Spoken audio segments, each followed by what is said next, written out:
Hello and welcome to my tutorial on Ysaye's fourth sonata.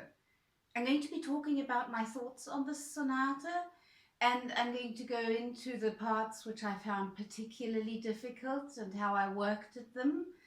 And those parts might not be as difficult for you as they were for me, because some of the difficulties are due to the fact that I have small hands, a short thumb and a short fourth finger. So if that's not the case with you, then you might not find those parts quite as difficult. So you'll have to see if this tutorial is even helpful for you. And I'm going to be talking about some general practicing methods which I found useful, and also a little bit about the structure of this fascinating piece. This sonata is structured around one theme which comes in different variations throughout all three movements. The theme of the first movement is this.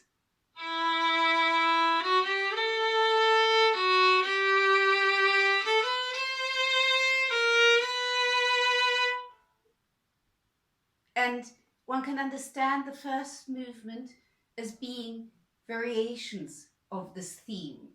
For example, in the Fugato, starting bar 40, he uses this theme as his fugue theme.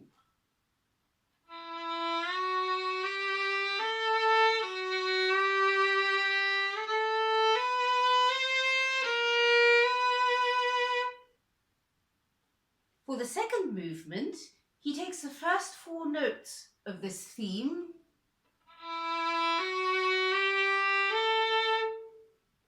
and uses them backwards.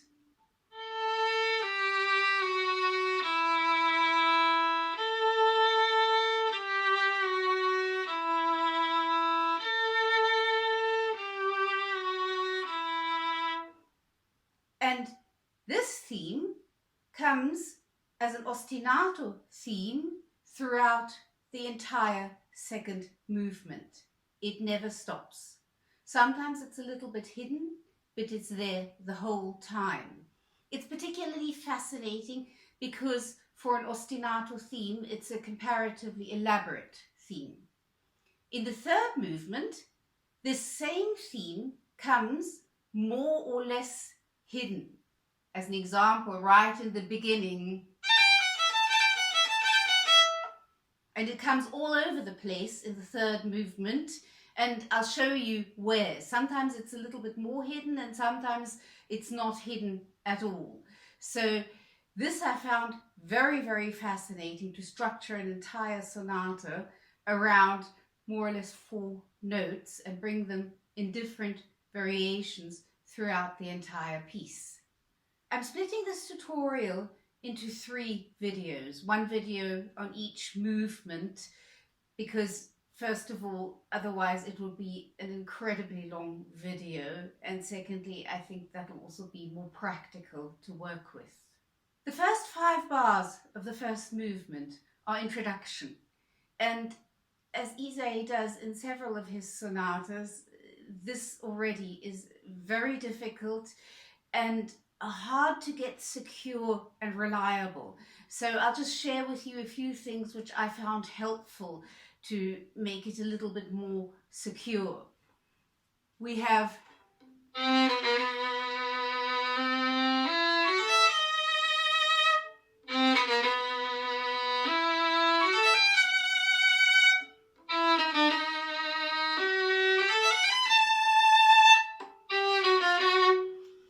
I found difficult to hit reliably, this G on the G string, because it's a third finger jump, and I found that rather difficult. What helped me was to put my finger down onto the G string with quite a bit of force and speed so that I can actually hear whether it's in the right place. That gives me one chance to correct it.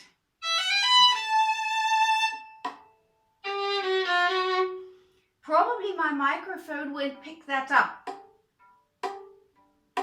I don't know, but that's even better. Only I have to be able to hear it. But I did find that helpful because it gives me one chance to correct if I'm too far off. And then, of course, I spent a lot of time going.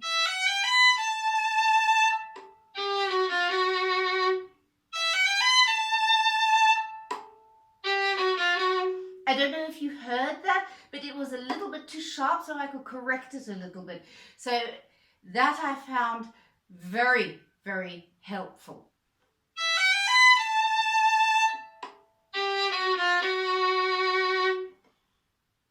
That gives me a little bit of security because I know I get one chance to correct it, which usually isn't the case.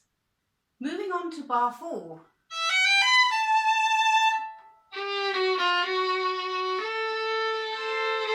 I always practice this as a double stop because that A has to be perfectly in tune because we have the open A string coming straight afterward.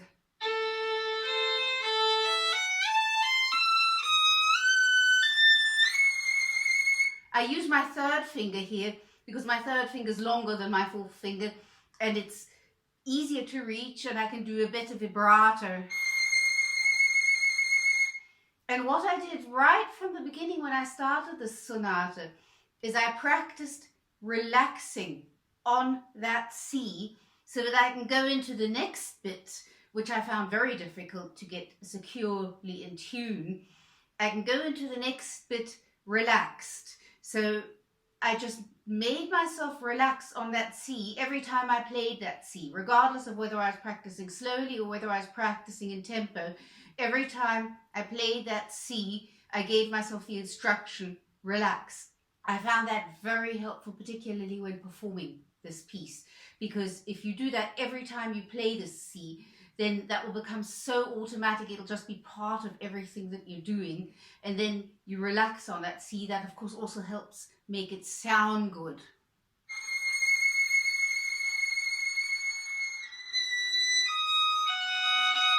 This next bit I practiced in double stops most of the time that I practiced this, because our hand can remember distances better in double stops than with single notes, so that gives me a little bit of security for the intonation.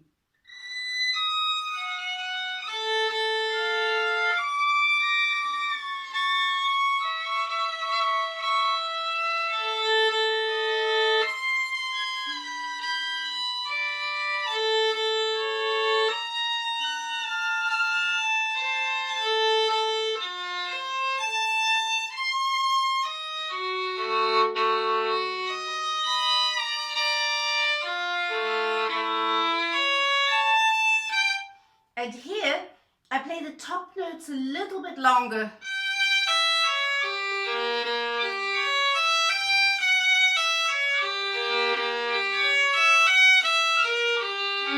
And here I play the bottom notes a little bit longer.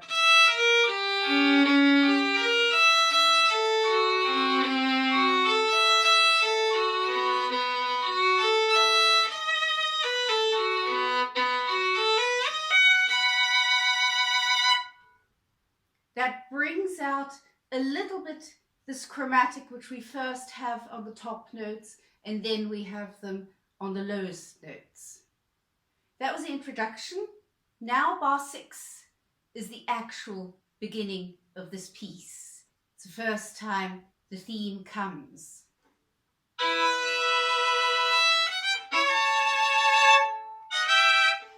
It's quite important to make sure that the rhythm is precise, the double dotted rhythm.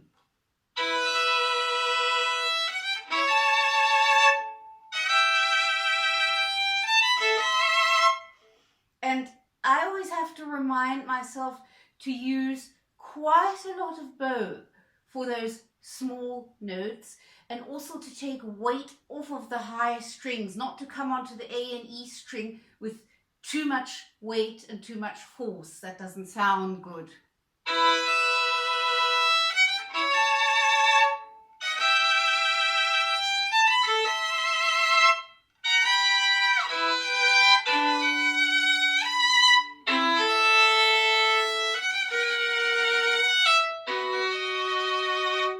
And now he brings the theme in the middle voice, and it's important to play this with correct voice leading. Make sure that you continue feeling the theme.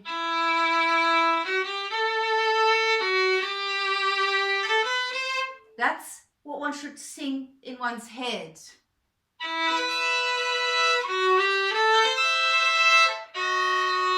Correct voice leading, the F sharp should be a little bit longer than the D sharp.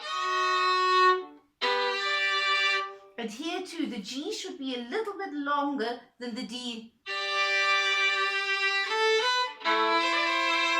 so that one can follow the theme.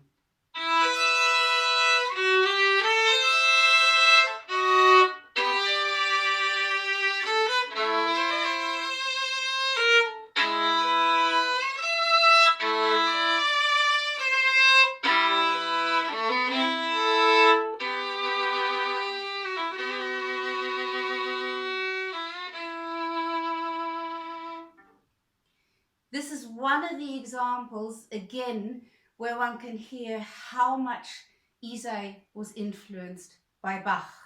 And studying the 6 solo sonatas and partitas by Bach, of course, helps with recognizing this, and also one is quite aware of making sure that one has correct voice leading, which of course also helps with this when you have the voice in the middle voice.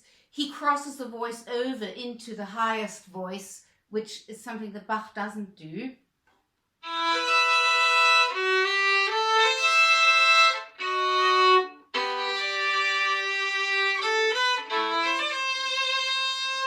So it starts with being in the bass, then it becomes the middle voice, and then it becomes the highest voice. But the audience must be able to follow the theme, and that's why the correct voice leading is so important here. Bar 12 one can understand as the first variation on the theme, and it has a totally different character. We don't have much time to change the character. We only have the fermata in bar 11 to change the character, and I found it helpful to remind myself to change the character even when I was practicing this slowly for intonation, just to also make that reminder automatic, starting in the middle of bar 11.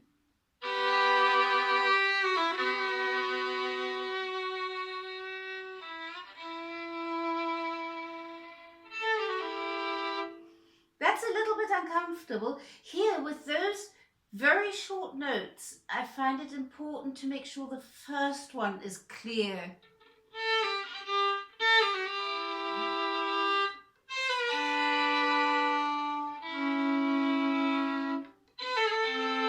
That I find very difficult. I'm exaggerating a little bit how clearly I'm playing these first notes. That's a little bit too much, musically speaking. But I find it important that the first ones are clear, particularly here where the first finger has to move so quickly from the G sharp to the C.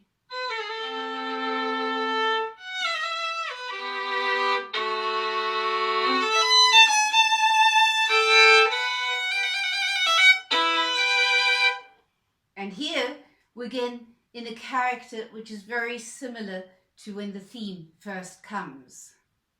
Bar 15, correct voice leading is important again. The B has to be a little bit longer than the E and the G.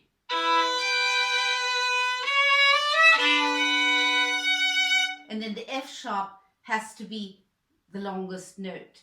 If we don't do that, we get incorrect voice leading. And then it sounds as if the theme is, which it's not. We have, and that's why correct voice leading is so important.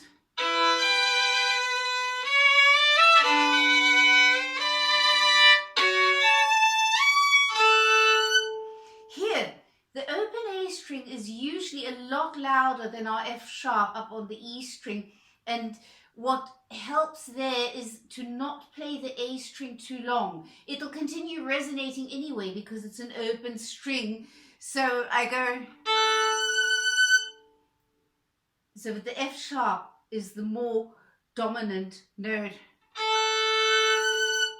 So that's one way of getting around something which is typical for the violin, because it doesn't sound good if the A string is much louder than the F sharp.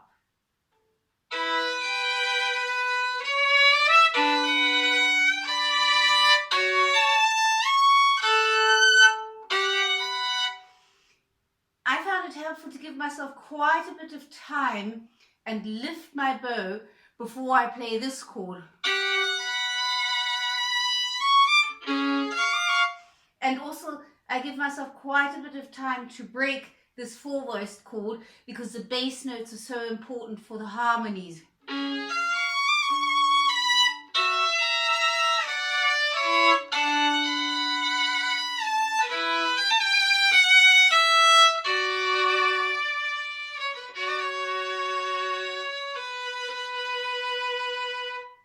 Bar 18, one can see, is the next variation.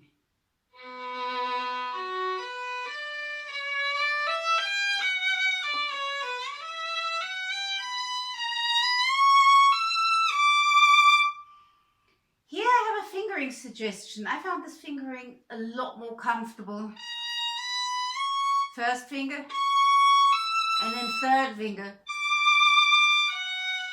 That way I could play that fifth with my second finger, which seemed a lot more comfortable.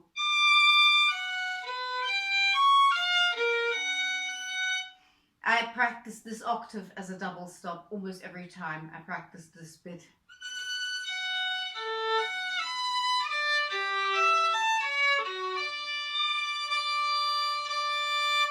This one also, this octave, practice it as a double stop. You get more security.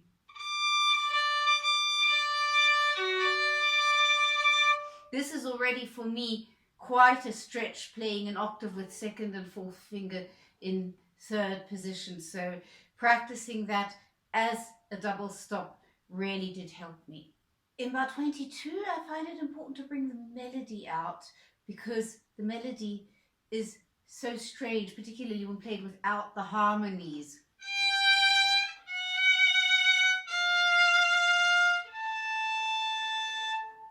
With the harmonies it starts making more sense, but I think the emphasis should be on the melody here.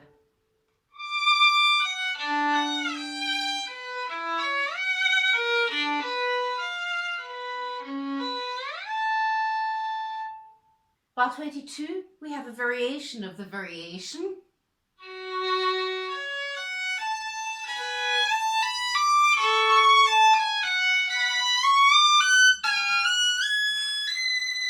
And now I have a fingering suggestion again. I go on with third finger, and third finger again.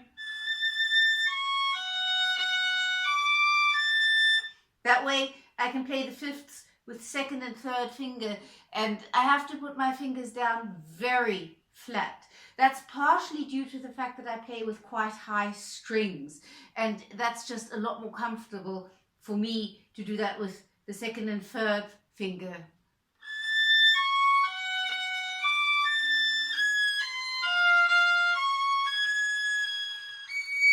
Now to reach this C sharp, I have to bend my second finger backwards, but that's because I have a short fourth finger. One shouldn't do that if one can avoid it, because it's very bad for the joint. But in some cases I just can't avoid it. I wouldn't be able to reach the fourth finger and keep my second finger flat enough. So there I actually have to bend the joint backwards.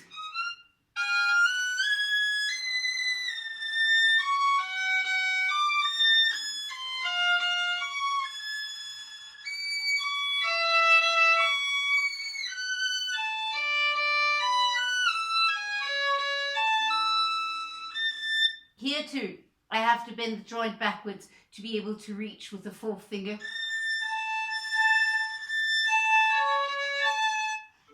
So this bit is also one of the bits which I found very difficult in a way, because it just is very difficult. You're way up high.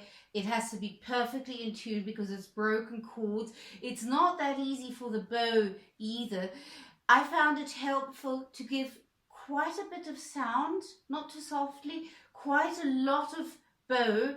The higher we play, the more bow we need. So to use quite a lot of bow. And then I practice this repeatedly over and over again.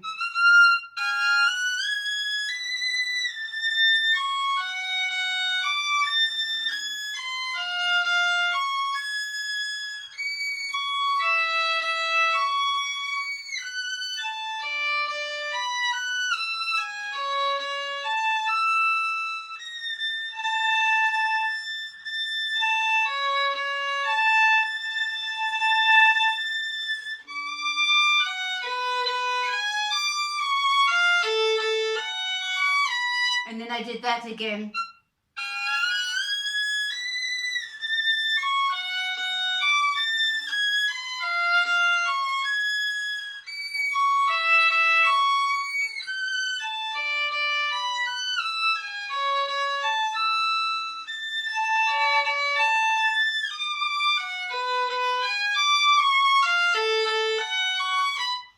And there I really did a lot of repetitive practicing.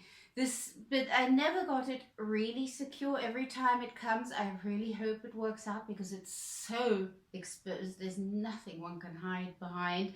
So this is one of the bits which I really found very challenging. And when it goes wrong, it's so embarrassing because it's such an exposed bit. Another thing I found helpful was to make use of the harmonics.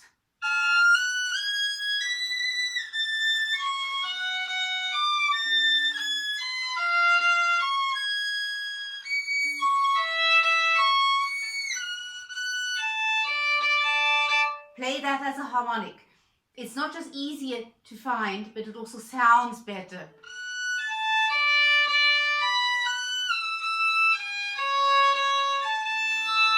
Here as well, play that as a harmonic.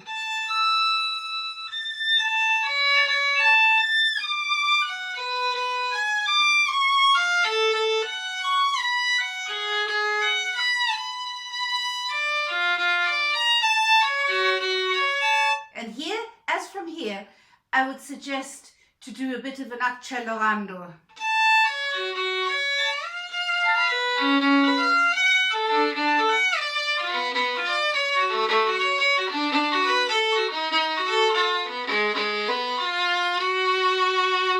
Go into an accelerando over those broken chords to the next variation.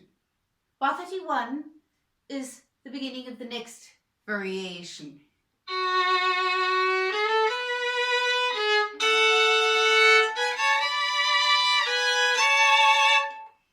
And what he does here is he starts with the theme in the lower voice.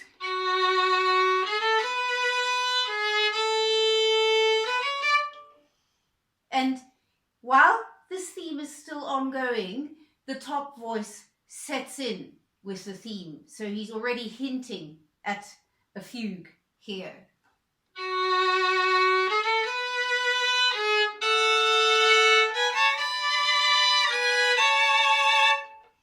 I find it important to give a little bit more sound on the lower voice here, simply because a listener will always automatically follow the top voice. And to bring a little bit of attention to the lower voice, which is the complete theme, I would suggest to give a bit more sound on the lower voice.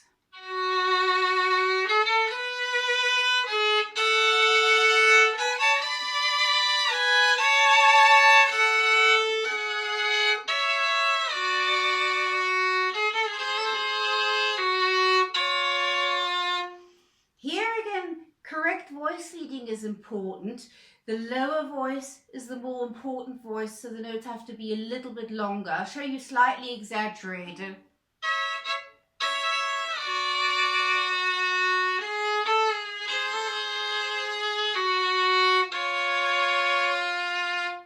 So that the listener can follow it. Bar 34, he brings the theme in major.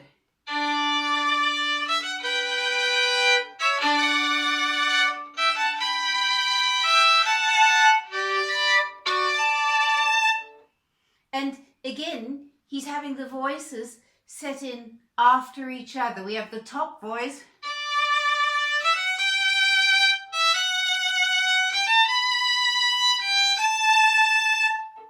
And then we have the lower voice setting in later.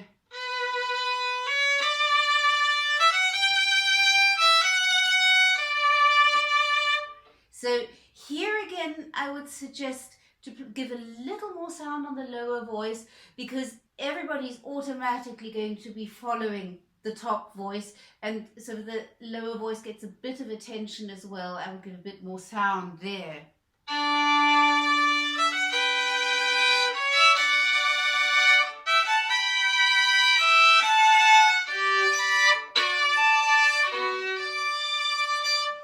Here, this chord was rather difficult for me because it's quite a big stretch. So what I did is I try to catch the string when I'm practicing so that I get the bass nice and clear. And I actually play 2 double stops. I play the 5th. And then when I play this octave with 2nd and 4th finger, I lift my 1st finger. That reduces the stretch a little bit. And I think of it as 2 double stops slurred. And I found that helped.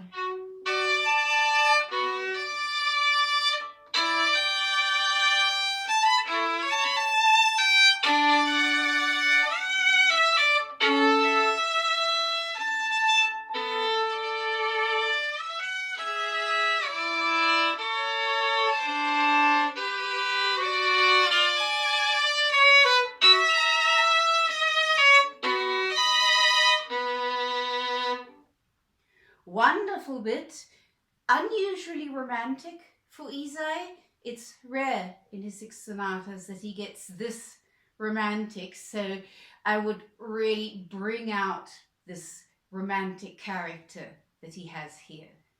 Bar 40, the final and longest variation starts, and this variation is a fugato, a small fugue.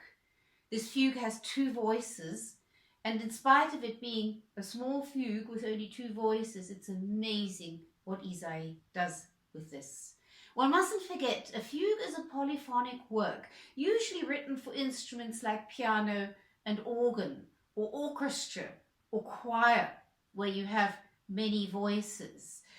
Writing a fugue for a 4-stringed instrument means writing a fugue under severely limited conditions, which is why we violinists do not have very many fugues. We have the 3 fugues that Bach wrote.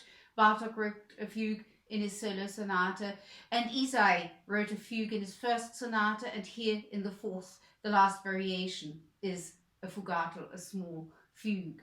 And in spite of all these limitations, it's amazing what Ysaye does with his fugue.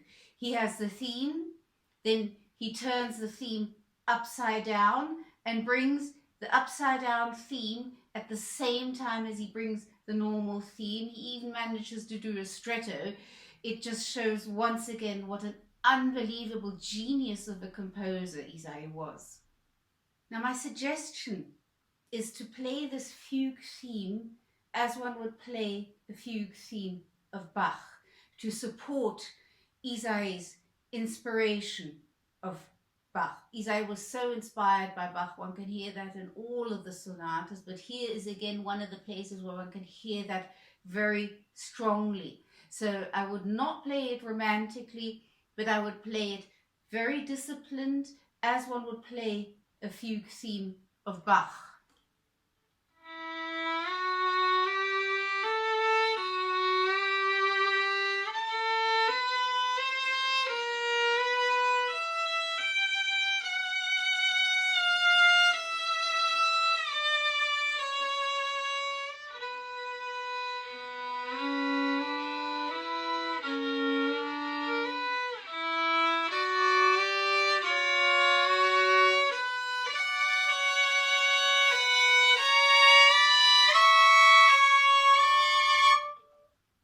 So you can really see how magnificently he writes this.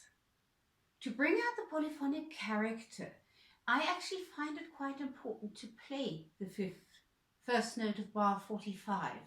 I know we don't have to, there's that little sign in the music saying one doesn't have to play the fifth, but I actually find that that takes away from the polyphonic character. Now it's a bit difficult to play that fifth because your third finger is on the B, and then you've got to somehow move your third finger over to play E and B together. So I'll show you what I do. This is, first of all, only a suggestion because it's not exactly what's written in the music. In the music it's written that you don't have to play the fifth. But just to show you what I do, I'm coming from bar 43 now.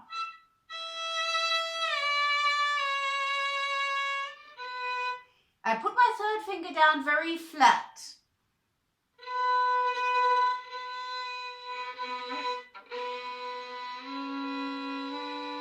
And now, what I do while I play the D with the second finger, I pull the G string towards the D string. And because I've put my third finger down flat, what I do is I change the angle of my hand by taking my elbow over to the right to be able to play that fifth. It sounds more complicated than it actually is. Phrased a little bit more simple. While you play the D, pull the G string towards the D string and then tip your hand over. Just make sure you put your third finger down very flat on the D string so that you actually can reach the G string.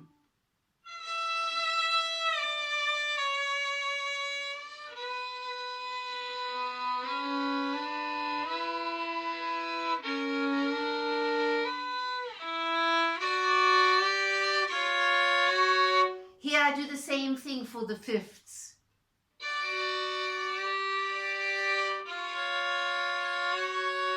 I put the fingers down quite flat and then I take my elbow over to the right to be able to move the finger.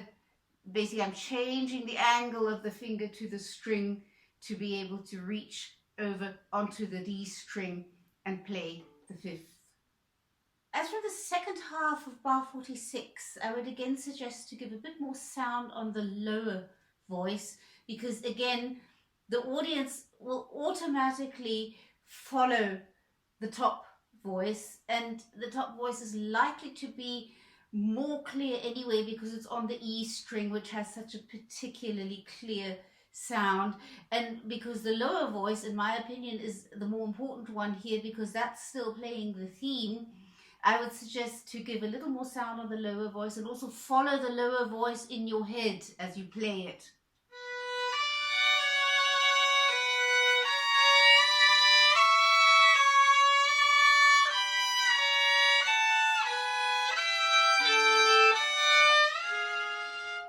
Here, I actually found it helpful to emphasize the change in color going from A and E string to D and A string. Emphasize the change in color, don't try to disguise it.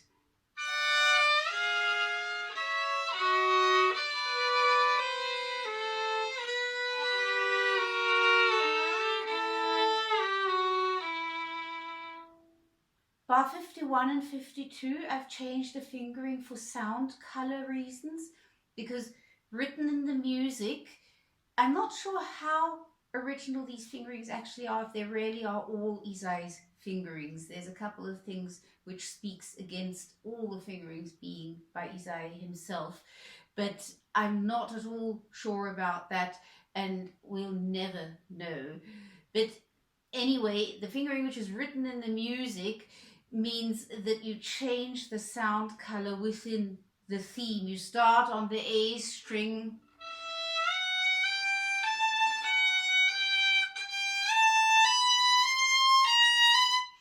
and I don't like changing the sound color within the theme, within a fugue theme, if it's at all possible to avoid it. So what I do is I play the entire theme on the E string, and play the long E, which is in the lower voice, on the A string with my fourth finger, and that way each voice stays on its own same string.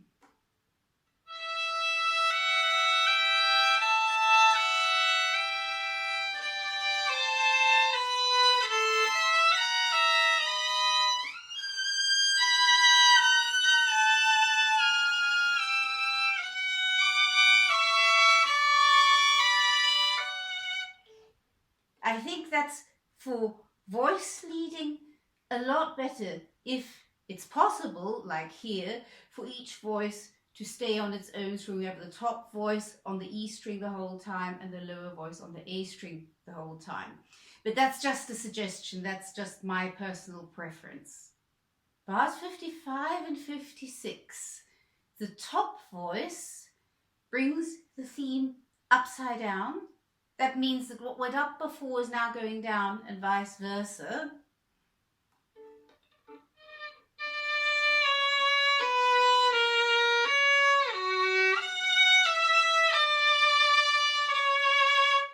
And at the same time, the lower voice is playing the theme in its original.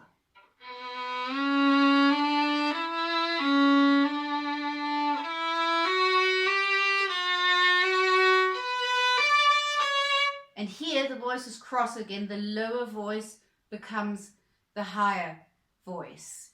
And this is an absolutely fascinating bit. It also happened to be one of the bits which I found most difficult in this first movement, because it involves stretching, which for me is always a challenge, and also to get the intonation right, going from the 10th into the octave. It took me a long time to get any kind of security into it, and it's still a very insecure bit. So I spent a lot of time just practicing it, repeating it over and over and over again. Repetitive practicing really helps there, so that the fingers learn the distances and hopefully remember the distances. So I spent a lot of time practicing it, starting here.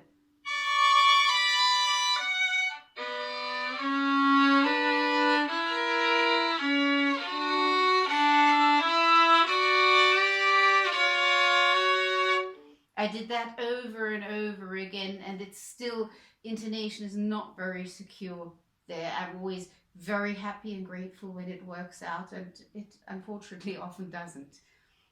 Here, in spite of the lower voice having the theme, I would not suggest to give the lower voice more sound.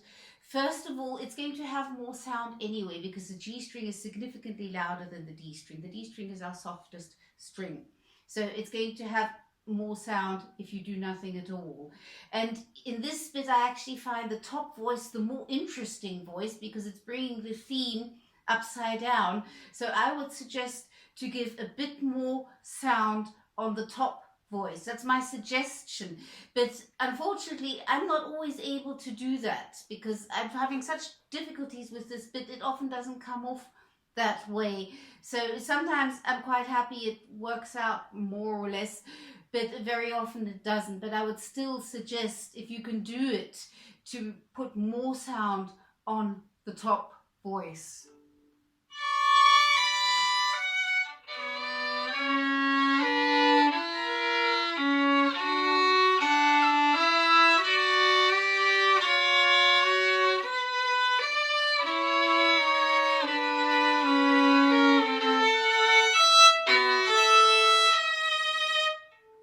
Starting bar 59, we have a stretto. Ysaye really does not leave anything out. A stretto means that the second voice sets in before the first voice has finished playing the theme. Normally the first voice plays its theme, and when the first voice is done playing its theme, then the second voice sets in with the theme. In a stretto, the second voice doesn't wait for the first voice to finish its theme, it sets in with its theme earlier.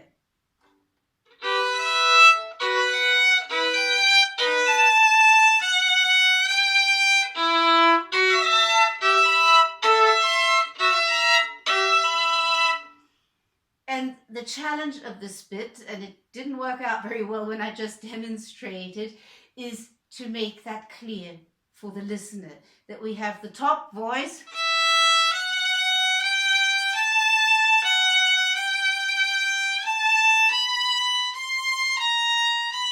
playing the theme and the lower voice setting in. That has to be equally clear and noticeable, and that's actually mostly a bow technical challenge because we have to emphasize both the D string and the E string at the same time.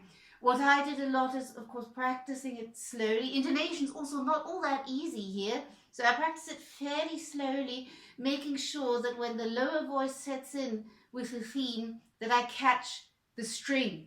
I won't have time to catch the string when I play this in tempo, but by practicing catching the string, I can emphasize the bass when the lower voice sets in with its theme. So what I did a lot of was...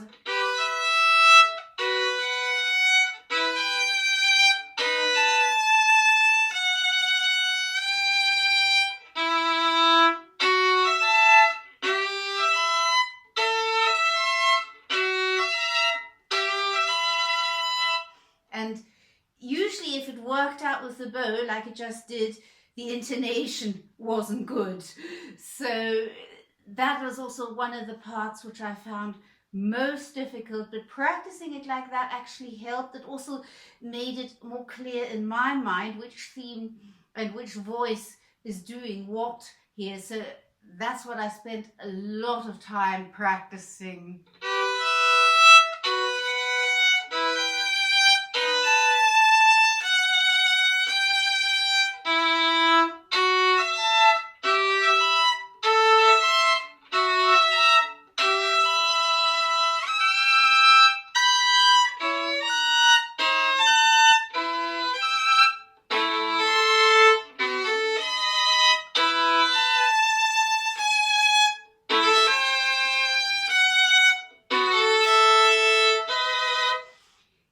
Where he brings the sixth voice chord, you have to arpeggiate it in 3, hopefully with an in-tune fifth at the top. And I arpeggiate the next one, which is only 4 voices, also in 3.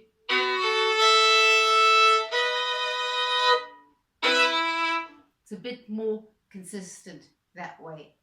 It's already not that easy playing this bit slowly, and I found it very helpful to practice it slowly a lot and then to see that I can very gradually increase the tempo without too much quality getting lost. But it's also one of the most difficult bits I found for me. But practicing it very slowly, catching the string for the lower notes to emphasize the second voice sitting in with its theme, because that has to be heard. One can't just swallow that, because a stretto on a 4-stringed instrument is unbelievably rare, and it has to be clear to the listener that we have a stretto here. And yeah, very difficult. Bar 64, correct voice leading is important again, because we have the theme, the original theme, in the lower voice, and then it crosses over into the higher voice.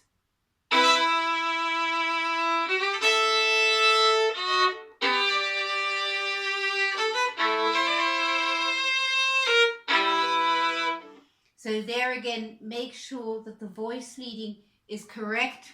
The E has to be longest. The A little bit longer. The G a little bit longer.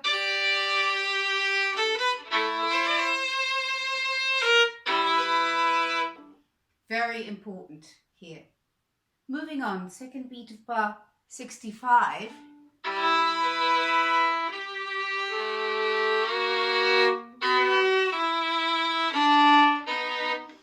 This is a misprint.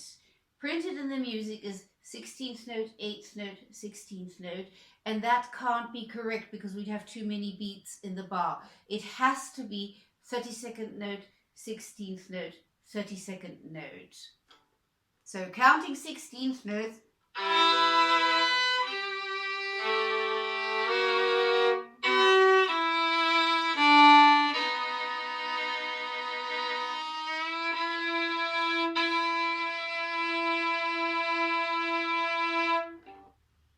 So here we have a misprint in bar 66. It has to be 32nd note, 16th note, 32nd note. It can't be 16th note, 8th note, 16th note. The bar would have too many beats. There's several misprints in this sonata. There's another very similar one in the second movement, and then there's a wrong note in the third movement. I'll show you where they are. So this is obviously a misprint. Now, right at the end is another one of the parts which I found very difficult and to this day haven't got secure, and that is hitting this unison. Because unisons, like octaves, have to be perfectly in tune. There's no way that one can get away with anything, and it's also a stretch, and for me quite a large stretch here in first position, and I found that very difficult, and to this day it's not quite secure. What I did was I made sure that I shifted from half position into first position with my first finger. I'm in half position now. Shifted into first position, and then I put the fourth finger down.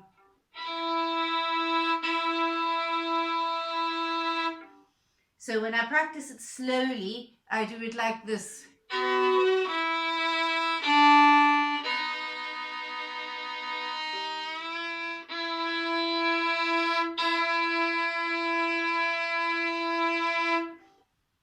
So that I did a lot of, and then as I gradually increase the speed, I gradually swallow the shift.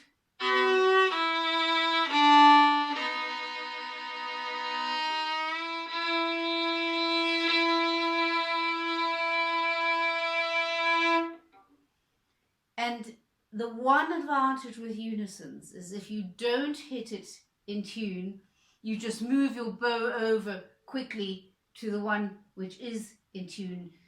Don't stay on the out of tune unison, but move your bow away from the unison and stay on the note which is in tune. So that's the only thing which one can do. Then one's just playing one note and not a unison, but that's better than playing an out of tune unison. But a lot nicer, of course, is when one hits that in tune. But in my case, that's never become secure. I've practiced it a lot. Maybe I need more time. I don't know, but it was always very difficult hitting that unison reliably in tune. But making sure that I shift with my first finger and then put down the fourth finger, that helped. That got a little bit of security into the order of the movements that I'm doing there. Okay, I hope you found this tutorial interesting. I hope it helps you. And of course, as always, let me know in the comments if you have any questions, and happy practicing.